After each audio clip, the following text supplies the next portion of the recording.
Just like many other Jews, I spent a lot of time without my phone off social media celebrating the holiday of Passover in New York City. It was beautiful. The cherry blossoms in Central Park were just absolutely astonishing.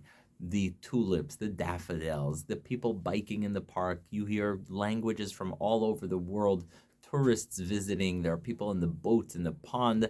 And every day I'm walking in the park back and forth to synagogue several times, got some good workout, and I came across probably tens of thousands of people just on my various walks back and forth to synagogue.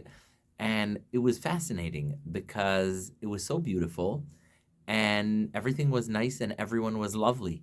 And not once did I hear an anti Semitic word. Not once did someone chant Free Palestine. Not once did the Hamas mob come and say something.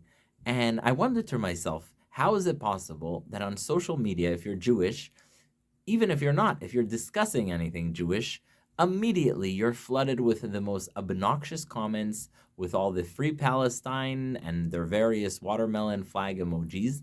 And yet, in real life, when you're in the park, when you're on the streets, in the grocery stores, you see none of that. You ever wonder about that? Why is it that social media brings out this vast army of people who are seeking to be mean spirited, people who are seeking to say something not nice. And yet, in real life, you go and you pass near many thousands of people and everyone's lovely. How do you explain that? So, some of that is the impact of social media, where people will say things to a screen that they don't say face to face. But also, some of that is accountability. A lot of the anti Semitic attacks are attacks that hide behind fake accounts and anonymous accounts, and so they have no shame.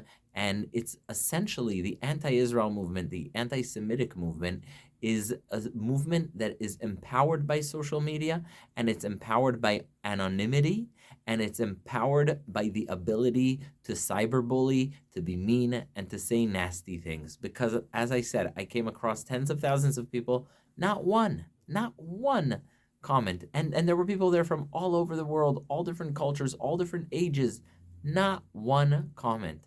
And so it's important to remember that when you see anti-Semitism online, it's people who are motivated by the worst of humanity rather than the best of humanity.